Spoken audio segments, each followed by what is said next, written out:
Bill Coffey joins us here, President and CEO of Stockman Bank. And Bill, I appreciate you coming on with this. You guys are always involved in these things, it seems like. Like Randy said just a moment ago, it just seems to fit in your wheelhouse so well.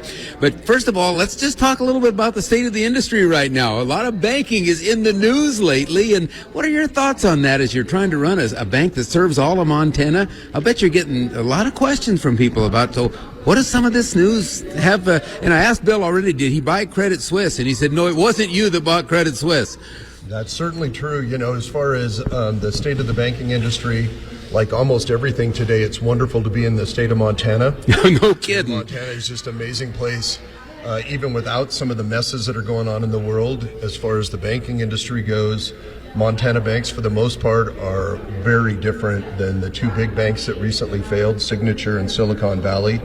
A lot of it is the customers that we deal with. In Montana, obviously, the Montanans are the salt of the earth. They're hardworking people, and they don't do a lot of the weird things that we've seen globally and really across our country. And then the banks here, for the most part, and certainly the community banks like Stockman Bank, we don't invest in crypto. We don't deal with huge depositors like the private wealth industry, venture capitalists, those kinds of things that we've seen were part of the issue, at least nationally. So there's a lot of difference here in Montana. You know, is part of that difference that Stockman Bank is probably more conservative in some fashion? I think about CM Coffey. I think about your dad and my dad and the years they spent together in eastern Montana, cowboying and ranching, and both of us still have the family ranch in our families today. Does that just make a guy more conservative and a little bit more careful about the way he doesn't get into financial trouble like that? Well, it certainly does. We're not quite as conservative as those two I don't think so. You mentioned, but yes, it definitely is a different way of operating. And as I mentioned, I think just our customer base sets us apart so much. At Stockman, we did not invest long-term in the bonds. We knew that record interest rates were not going to stay forever, so we did not bet the farm, so to speak, on that. We always have a lot of extra liquidity on hand and those kinds of things that really separate us from what some of these high flyers have done in the industry. Let me bring it back to that rancher that's out there listening this morning. Maybe he's feeding cows in his pickup cab or checking heifers, and he's thinking about his own personal situation, probably been in and got his operating loan renewed for this year or about to. How do you feel about that situation right now? Those guys are facing some things they've never faced before, never seen. I mean, who knows what those Vermilion Ranch heifers are going to bring this week at Pays. We have never seen this kind of demand for our product and these prices, but on the other side of the coin, we've never seen these costs. So what does it do to the balance sheets of your customers, and what's going through their mind?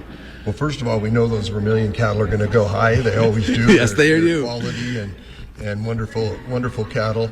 As far as what we're seeing in the industry, I think that the cost of inputs continue to just be a challenge.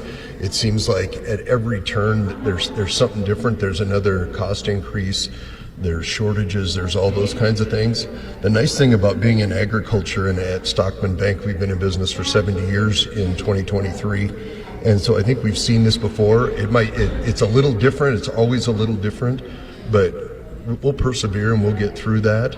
I think that the banks are in good shape to be able to finance those. I think there's high demand for our products all the way around.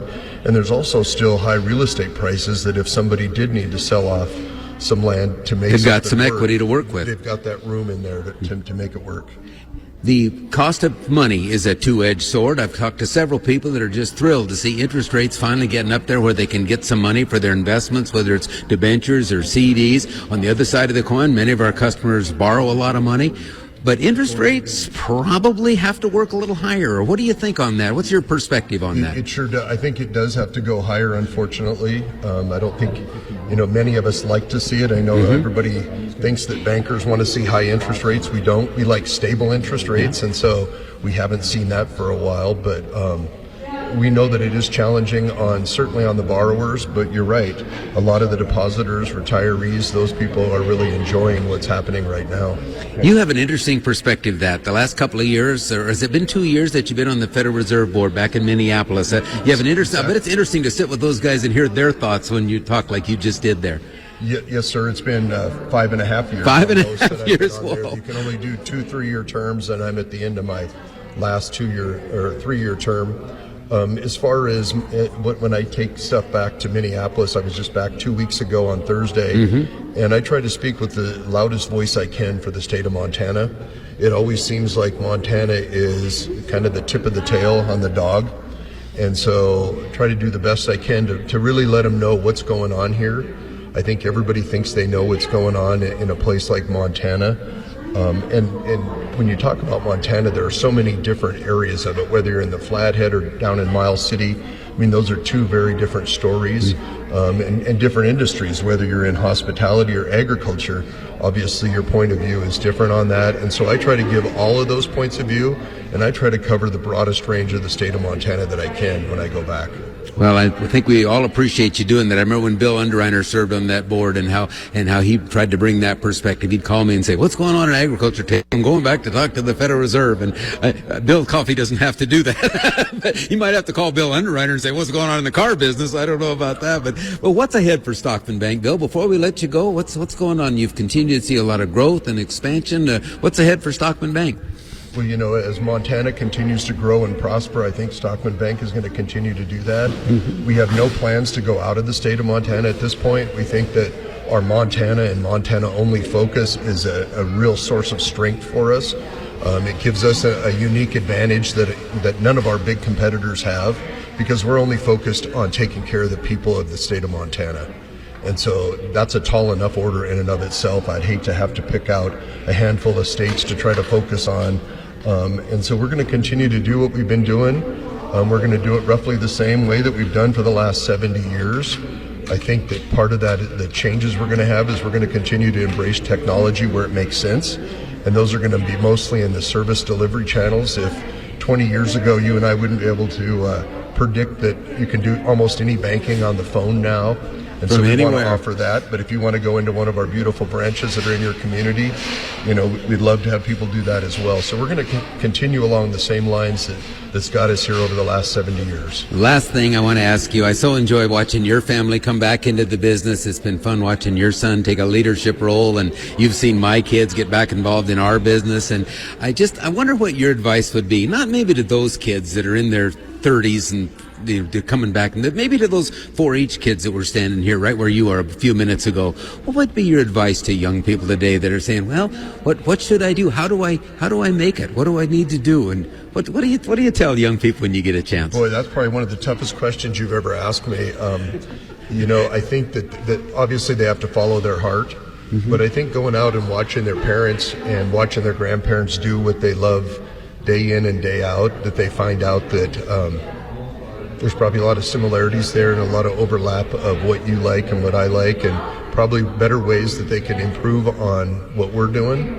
But I think just to watch that and see is probably the biggest advantage you have in it was fun to see those 4-H kids here and the enthusiasm they have for our industry, and so yeah, well, thank you for that, because I know you've helped a lot of them get going, and helped a lot of young beginners get started, but it all comes down to doing what you love to do and then making the sacrifices it takes to make it work. Well, you know, as a parent, you don't realize until your children join what you're doing is how proud you are of that. And I see what your children have done here with KGHL and Northern Broadcasting and all of your businesses. And it's just so rewarding that it's hard to explain. Well, if they can have as much fun at it as you and I have had, then they'll enjoy it. My granddad used to say, find something you like to do well enough that they'll pay you to do it, and then get good enough at it that they pay you. That's good advice in and of itself right there. All right, Bill Coffey with Stockman Bank and serving on the Minneapolis Federal Reserve for the Helena branch until the end of December. So, Bill, thank you for being with us.